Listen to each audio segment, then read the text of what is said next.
everyone. My name is Deborah Lamb, and welcome to the Smarter Together webinar series. This webinar series touches upon how multidisciplinary applied research can be used to make a community impact and improve the human condition. I'm delighted this week to introduce some brand new research that just happened on community improvement districts.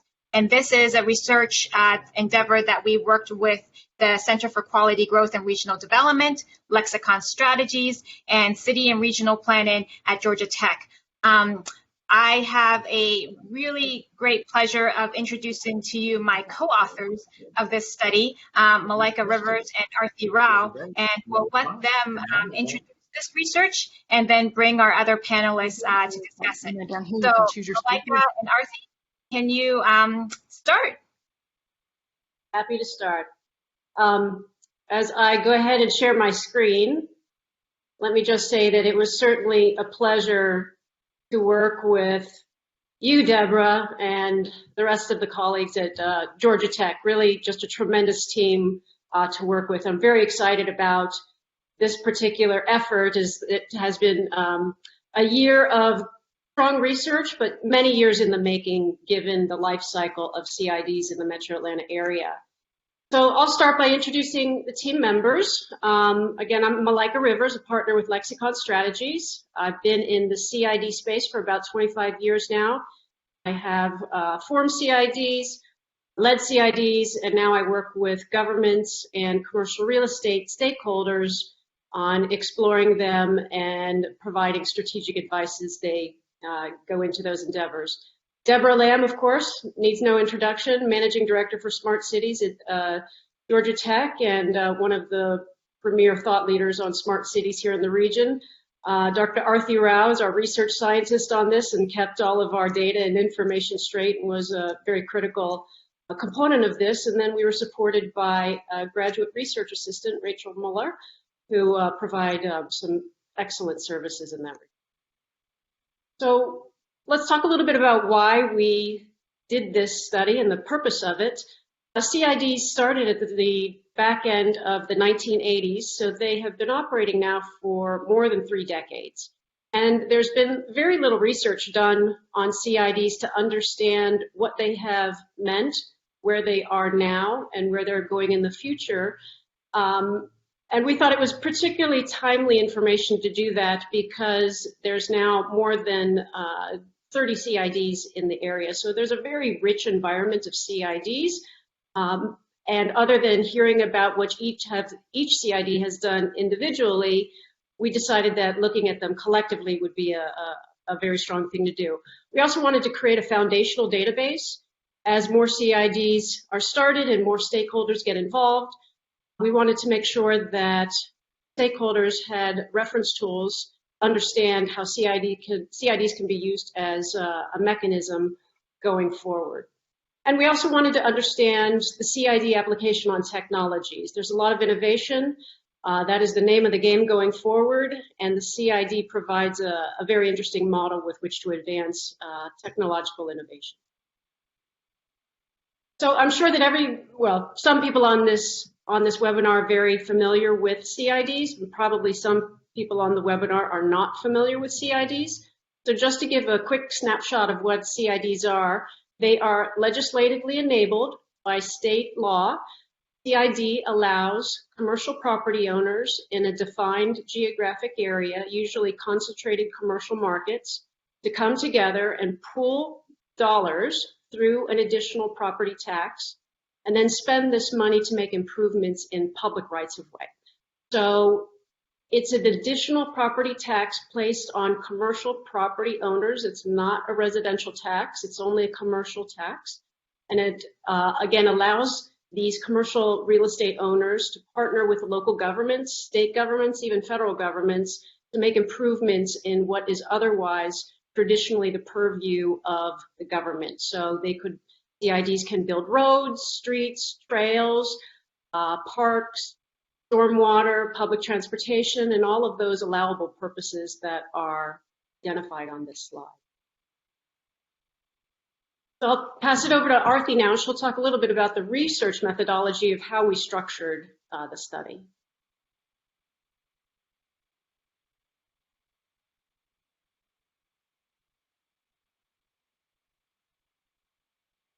work that we used for the study.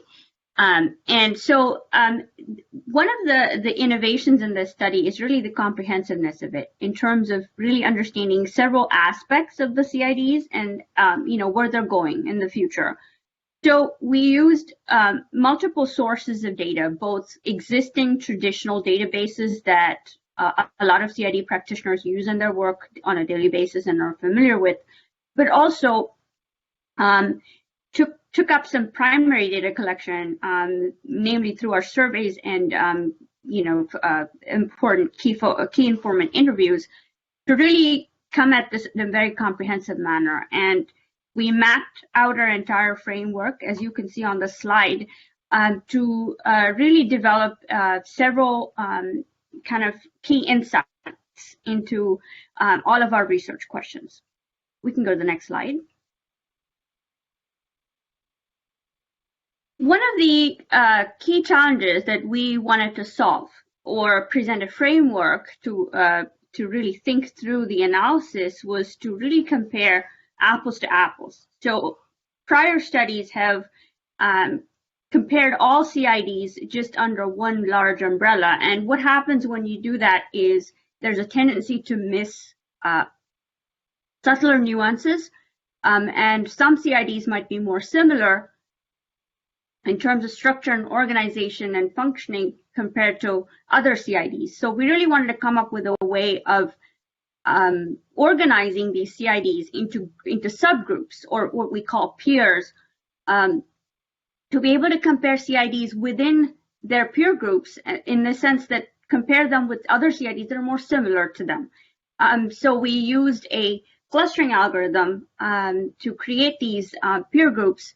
And the clustering, the variables that went into the clustering algorithm are comprised of both individual descriptors of CIDs, but also the markets that they serve. So we have, things like age of the CID and such, but also in terms of the markets that they serve. So their environmental context in terms of, the types of jobs that are there, the types of employment sectors and those kinds of things. So it's a really a unique and integrated way of thinking about a CID in terms of not just the CID itself, but also the market that it serves. And of course, it needless to say that these variables were picked with a lot of thought, but this methodology is not set in stone, and these peer groups could shift and change as more variables are incorporated or removed in the study as we see the study evolving in the future. Next slide. So this is the distribution or the spatial distribution of the 3 peer groups that we found. We labeled them or categorized them as established markets, pioneer markets, and industrial markets based on their composition, the characteristics that went into them, and really what motivated their formation, if we might say that. So as you can see, this is how the CIDs are spread geographically in terms of their different peer groups. With that, I think I'll hand it over to Malaika to pick back up on what were some of the key findings from the studies. Right, thanks, Arthi. So the report itself is over 100 pages. There's a lot of key findings, and we've tried to distill this into what we think would be the most important ones to share with the community. There are many things that you should take a look at, and we'll point you to get you a copy of the report. But when CIDs first started back in the 80s and the 90s, the commercial real estate development pattern at that time was about a drivable suburban model. Over the years, those commercial real estate patterns changed. They went from live, work, play to now a dense, walkable urban environment. So the CID is a tool that is used by these commercial property owners to protect and improve the value of their properties. So in the early days when CIDs started, it was an opportunity for these commercial real estate owners to really set themselves apart, and really by providing a competitive advantage to their market, they're able to pool their resources, leverage it against public funds, build the infrastructure, and that attracts additional economic development. Now that 30 years later, There are so many CIDs in the metro Atlanta area. If you are a commercial area without a CID, then you're really not able to effectively compete for public funding. So what was once a competitive advantage is really now a competitive necessity. The graph that you see on this slide shows in proportion the number of CIDs in the first 15 years or so, from the late 80s to 2005, 10 CIDs had formed. But since that time, more than an additional 24 have formed. So we really see an acceleration of CIDs because of the value they bring to the market.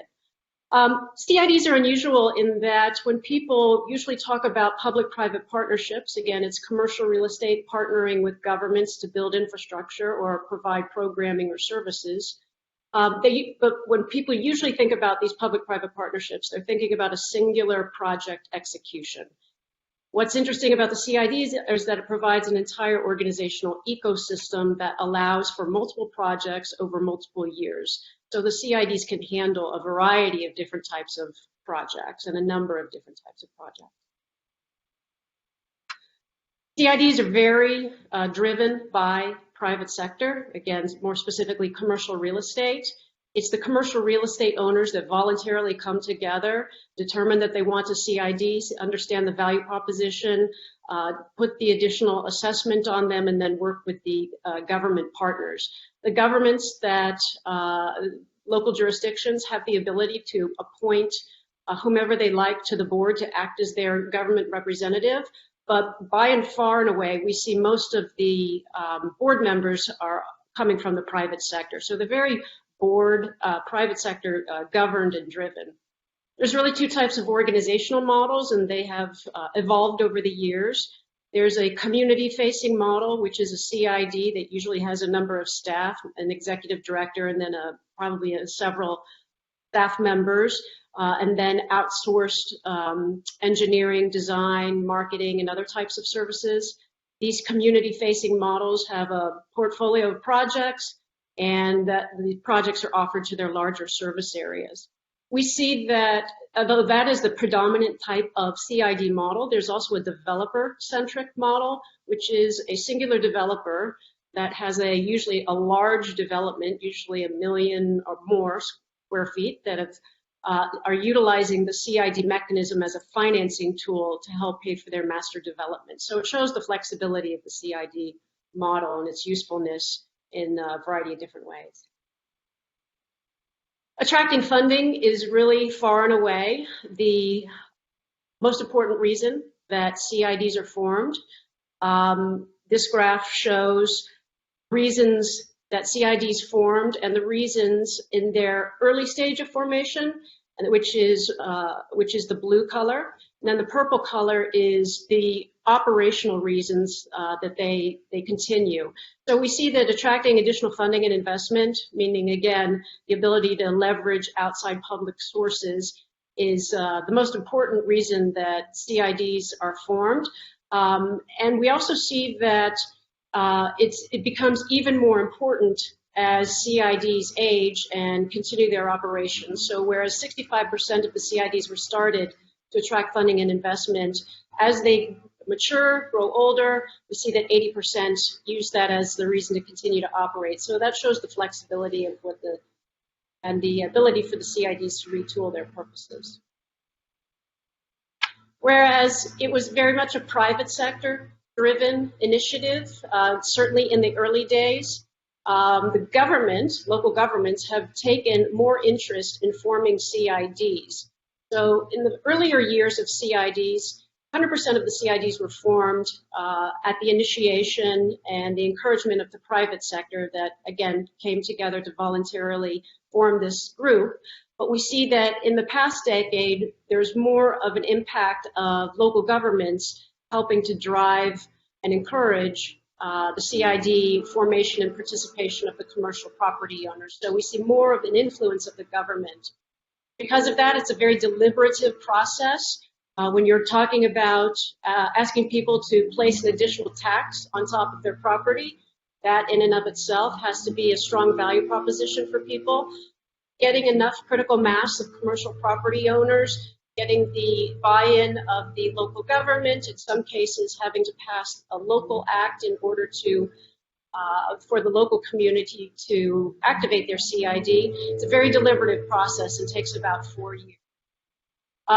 Again, we see attracting funding and investment as the primary reason, not only to start a CID, but also to continue to operate a CID.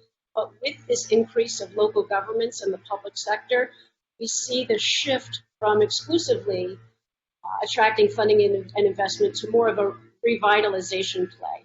So whereas CIDs were useful to amplify growth and manage the growth in these urbanizing markets in the early years, we also see CIDs now being applied to help revitalize communities.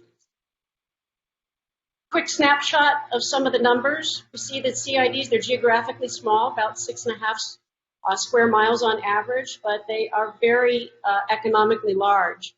Their assessed value of all of the CIDs, the 34 CIDs that Arthi referenced earlier, comes to about $16 billion, which equates to $41 billion in fair market value. These are 2019 figures, and of course, property valuations change, but it is interesting to see the growth in the development and the additional value that's created in these CID markets. So what is the total amount of money that the CIDs have been able to bring to the table?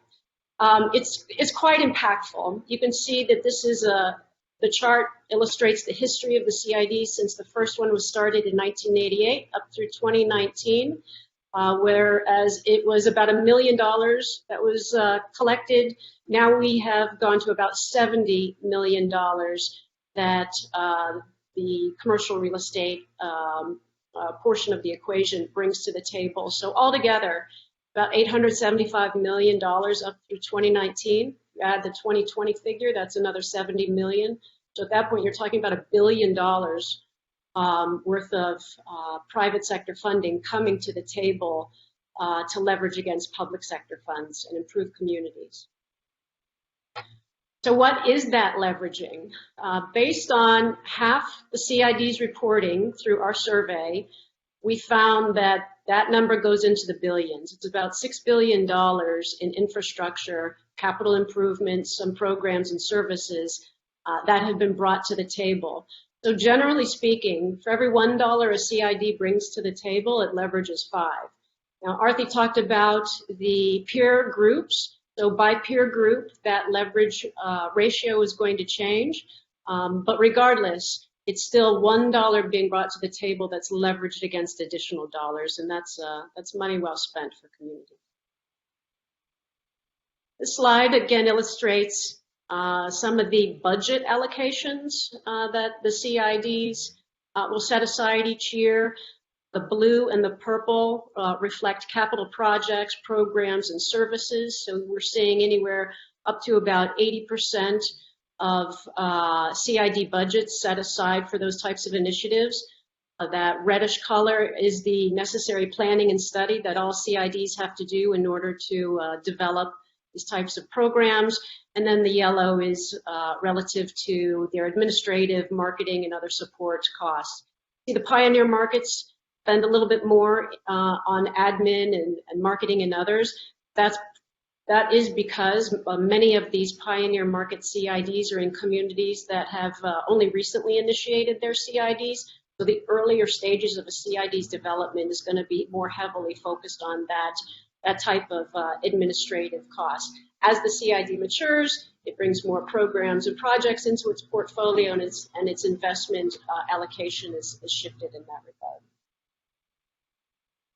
I'll pass it back to Arthi at this time. She's going to talk about its application to smart cities. Thanks, Malaika. So again, just a quick note, in the last slide, as you saw, Malaika presented the different funding priorities by peer group. And so the research framework that we developed, we use that peer group analysis to really structure everything. And when you have a chance to look at the report in detail, you'll see that a lot of our data is stratified by those peer groups. So we provide insights across all peer groups and within peer groups.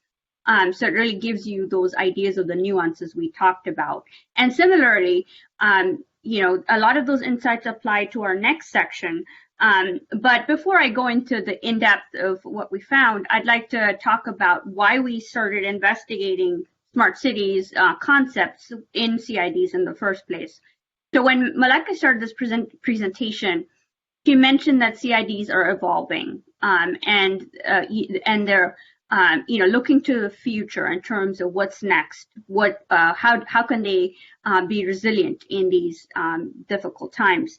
So a lot of that pointed to thinking through how CIDs are innovating in terms of technology integration.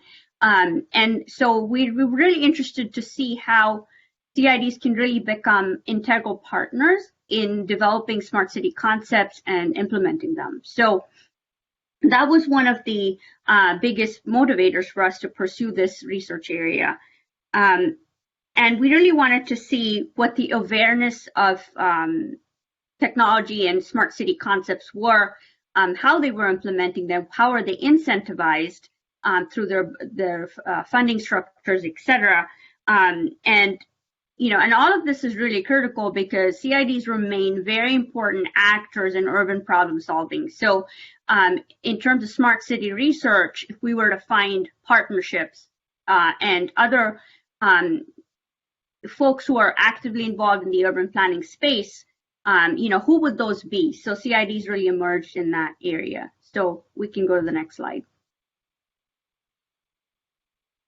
So it was interesting in terms of the insights that we saw when we started doing the survey and interviewing CID directors.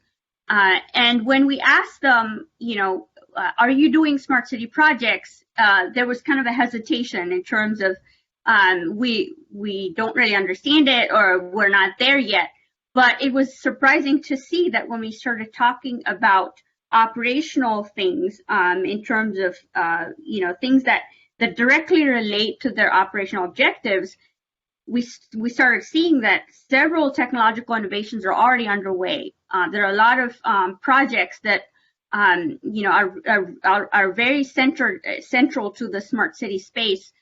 So I think that a good way for us to connect smart city concepts with CID objectives is to really go through the kind of a project by project objective based strategy to really connect with the smart city space. When you say smart cities, it could be a really abstract concept for most folks to grasp. But when you talk about it from the point of view of problem solving through technology, that seems to resonate. And I think that's a really important lesson, not just from a CID space, but a lot of us academics trying to promote smart city concepts. This is a really good way to kind of make it real and bring it down to real world problem solving. We can go to the next. So this is just an example of how CIDs are leveraging external funds that Malaika mentioned on an external slide to really start to investigate and implement some smart project priorities within their jurisdiction. So here we see that 4 CIDs have leveraged ARC funds, LCI funds, to really go after some technological integration within their smart transportation and mobility studies. Next slide.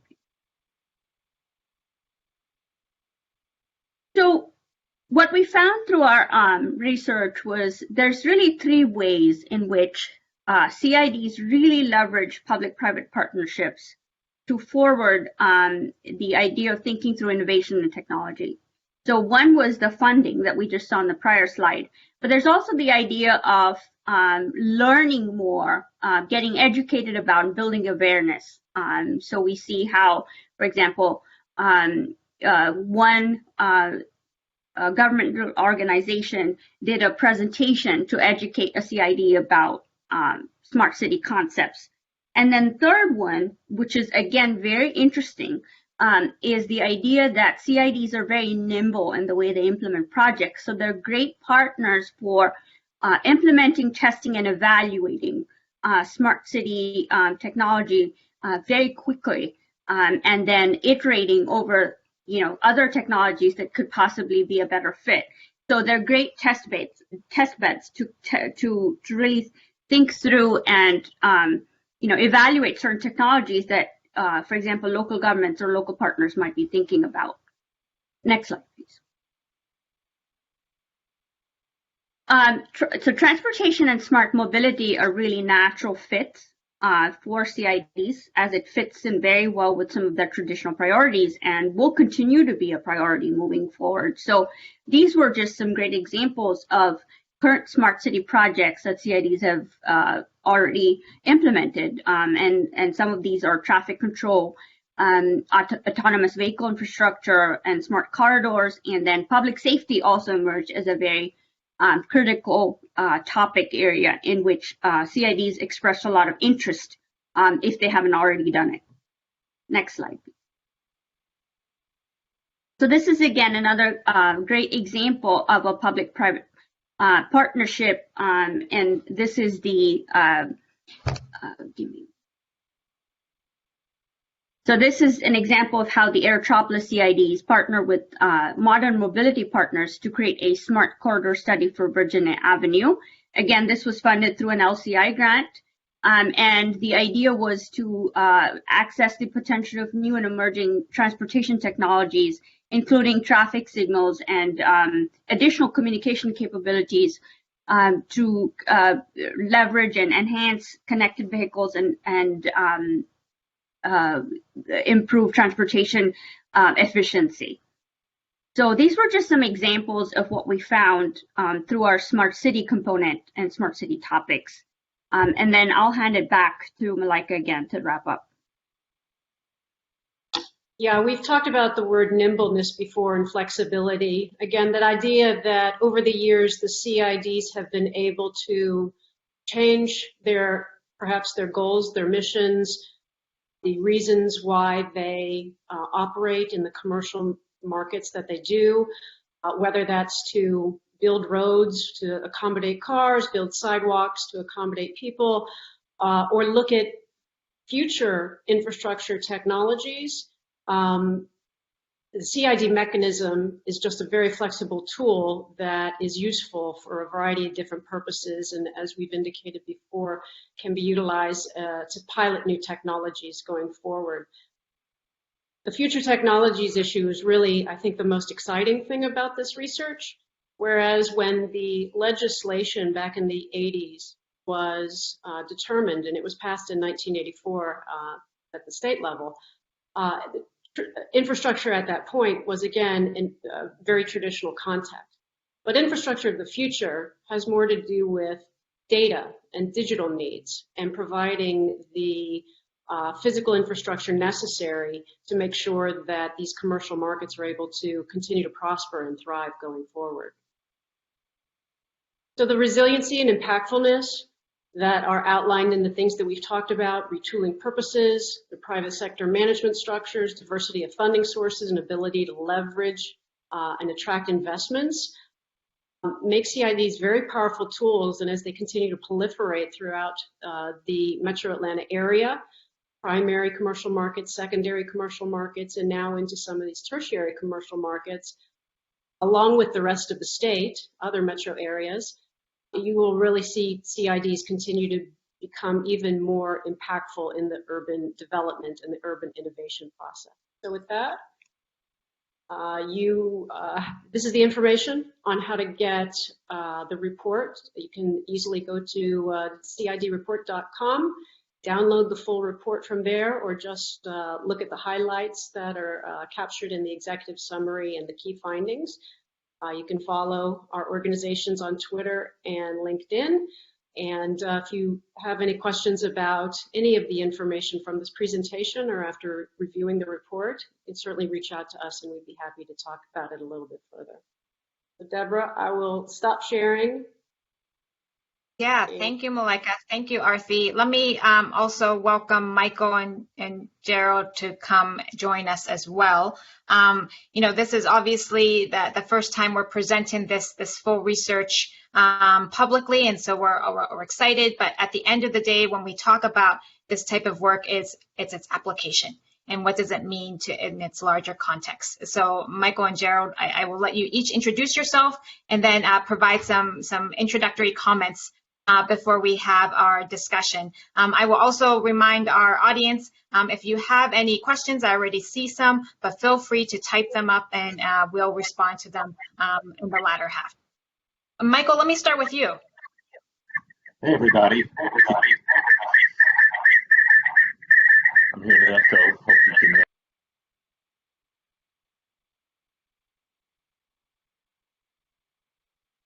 CEO of the Council for Quality Growth.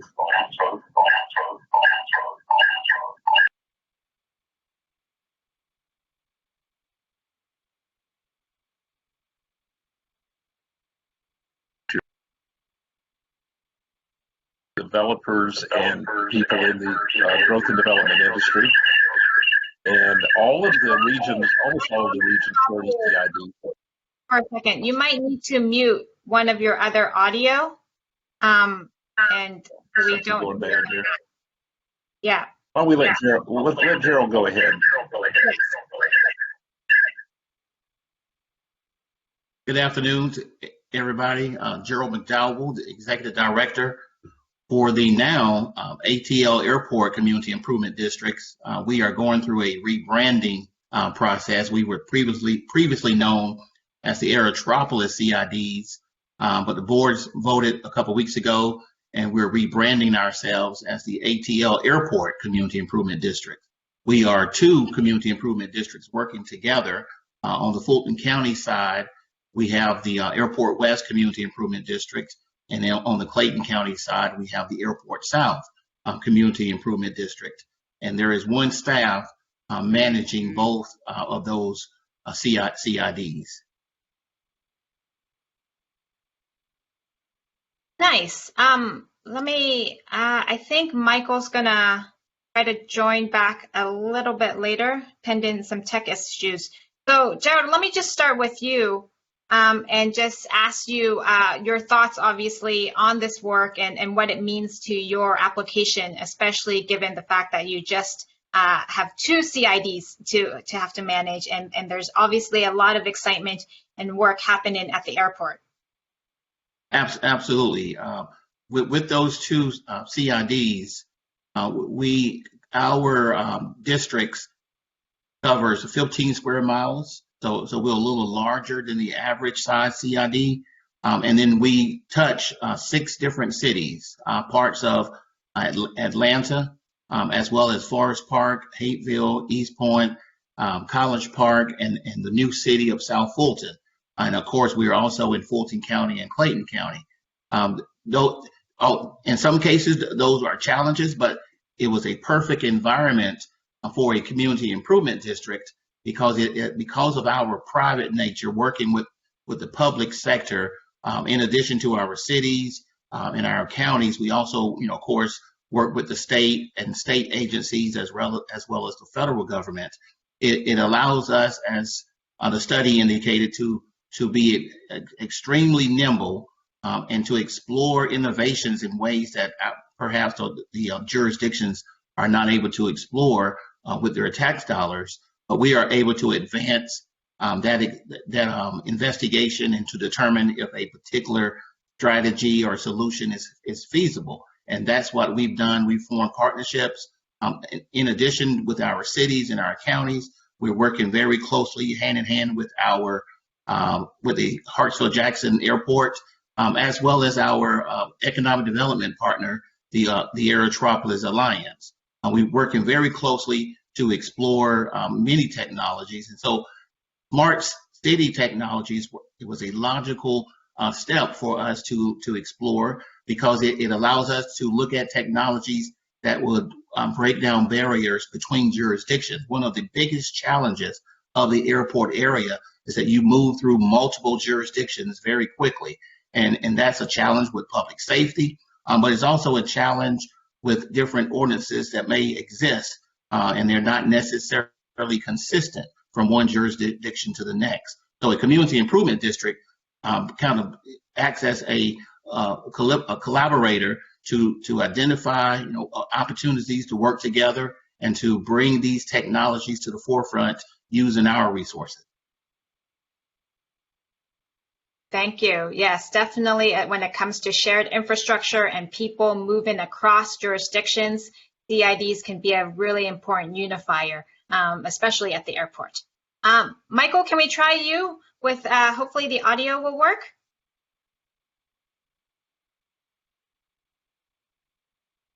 You might need to unmute. Nope. Yeah. That's working?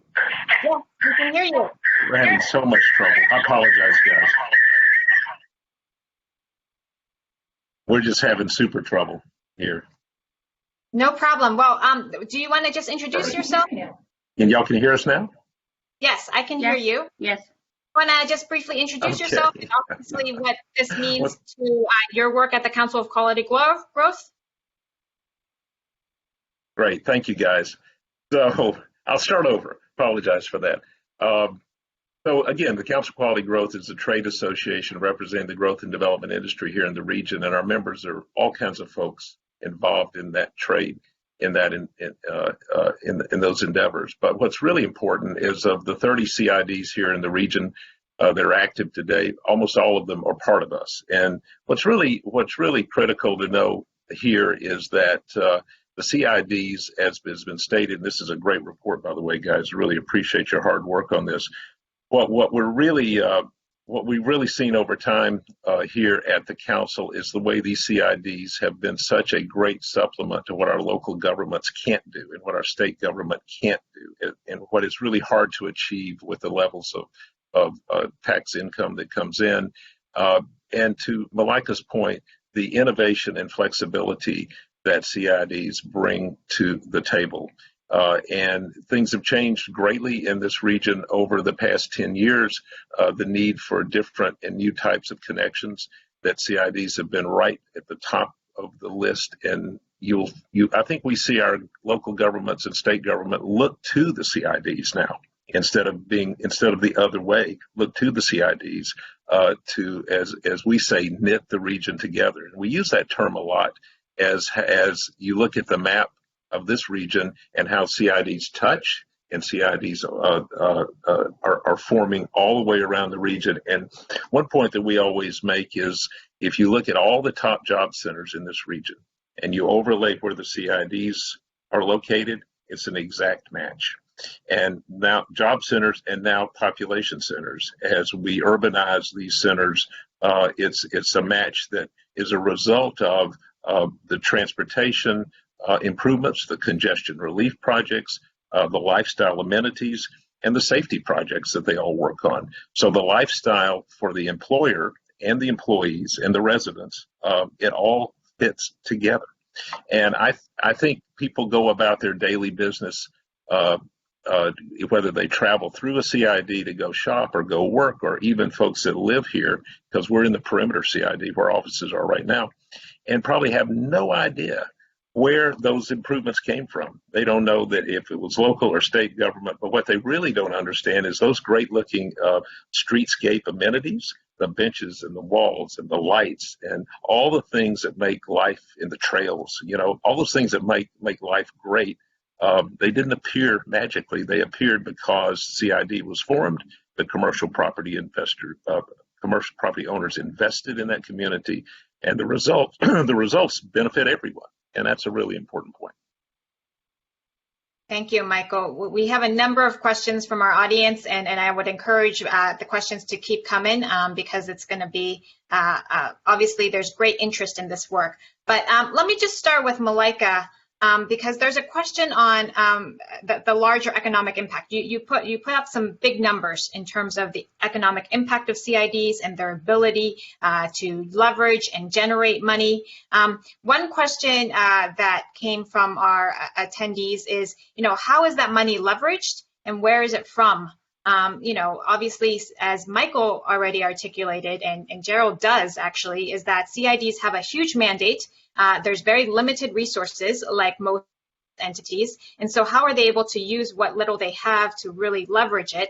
And that the one figure I recall was for every $1 that's invested in a CID, they're able to get 5 back. And so can you tell us a little bit about how that happens and the process? And maybe, Gerald, you can also share from your experience what you've done too. Absolutely. Right, so there's the question of how does the money get handled from a fiscal perspective, and then there's the economic impact. So on the financial side, the fiscal side, again, the CID revenue is generated through commercial property taxes. So if you are a property owner, a commercial property owner that is zoned for office or retail or hotel or industrial, not multifamily, no residential use is eligible for the CID tax. But if you're a commercial owner and part of a CID, then there's an additional millage rate that's on your property tax bill, which goes towards the CID. That money is remitted to the CID. It's the board of directors, who are the commercial property owners, who determine how to use those monies. CIDs, depending on the size, collect anywhere from about $50,000 a year to $10 million a year, depending on the value of the commercial center that they're in. This then is really the seed money that the CIDs use to leverage in order to maximize their pot. So they might take, let's say, $100,000 and use that for some of the planning purposes and pre-construction purposes, like scoping or design work or something relative to the early stages of project development. And then when it's time for right-of-way acquisition or construction of the projects, it is the partnership with the local government, the state government, or the federal government through those various sources of funding that allow for those projects to move forward. So that $1 that CID invests in, let's say, again, $500,000 might be able to 5 times that amount on average.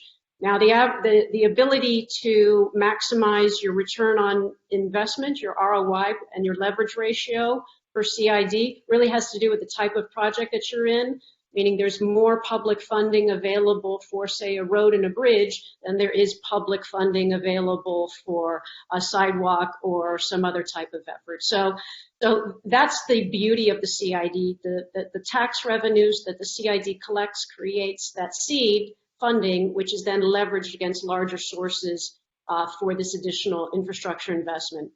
So the question of economic impact, that's a harder one for us to have really dived deeply into during the research, but we did scratch the surface on that.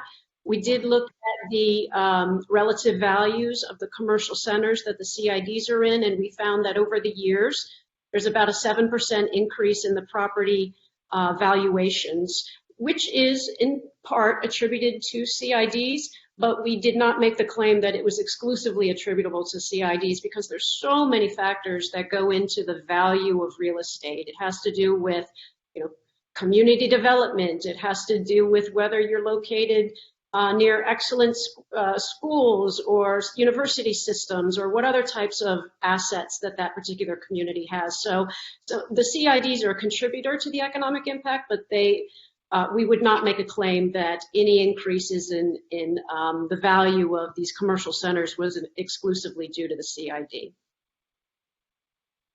And then, Gerald, do you want to talk about a little bit about how you've been able to leverage the funds? Sure.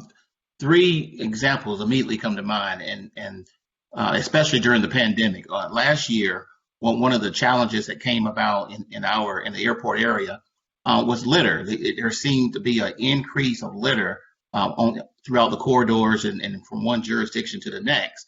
And as we spoke to our jurisdictions, we discovered that because of the pandemic, some of the staff have been furloughed, or there was a reduced collection in terms of tax revenues.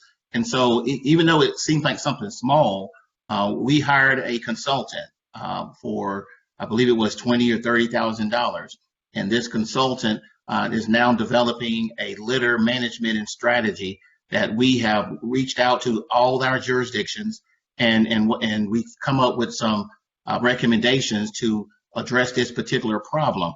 And the solutions are very simple. Each jurisdiction has a schedule of when trash is picked up, and sometimes, like even on the same corridor, you may have one jurisdiction picking up on a Monday, and then another jurisdiction on the same corridor picking up the next week, and then at the end of the day, it looks like trash hasn't been picked up. And so what we've been able to do is say, okay, here are the schedules. With our consultant, we synchronize the schedules, and then we use our resources to fill in the gaps. Another quick example is public safety. With the multiple jurisdictions, you can be on a corridor, and like if you're going to the airport on Interstate 85, there's a bridge over 85 Virginia Avenue, and on one side of the bridge is East Point, and on the other side of the bridge is Hateville. And if a criminal happens in one jurisdiction, the other one doesn't know about it. So last year, or 2 years ago, we invested into a cloud-based security system that allows businesses to upload their security video to the cloud, and then we gave access to every police department. So now it doesn't matter if you're in one jurisdiction or the other. You can go to the cloud and you can see what activities are happening in a neighboring jurisdiction and then prepare to respond accordingly. That investment was made by the CID. Is an investment that if even as one jurisdiction that made that investment, it wouldn't have been available to the other jurisdictions. And so we were able to cross those boundaries by housing that system in the CID. And then finally, with the SMART initiative, we reached out to our various cities and the counties, and we had meetings and conversations with them to see what they were doing. And the challenge that we found is that when it comes to innovation, when it comes to technology, they're not able to make the investment to explore and to determine what solution is feasible. And so we, after talking with them, determine what the needs were, and then we focus on one particular corridor, Virginia Avenue. And the reason we focused on that corridor because it covers 3 different jurisdictions: Hateville, East Point, and College Park, and it's also in Fulton County, and it crosses. It goes from Porsche North America headquarters to the Delta headquarters, and then you got Hartsville, Jackson. So you had all of those stakeholders on that one corridor, but no investigation and no investment was being made.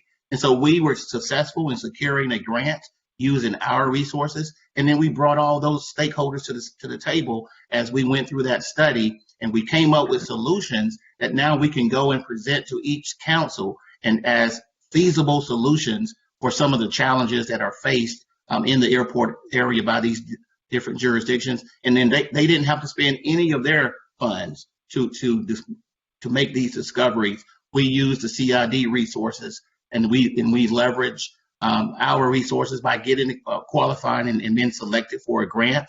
And then we got a second grant, and then those grants allow us to pursue these opportunities. So those are 3 quick examples of how we found challenges that the local jurisdictions were not able to address, and we use our resources and our partnerships to address those challenges and help identify solutions for the area.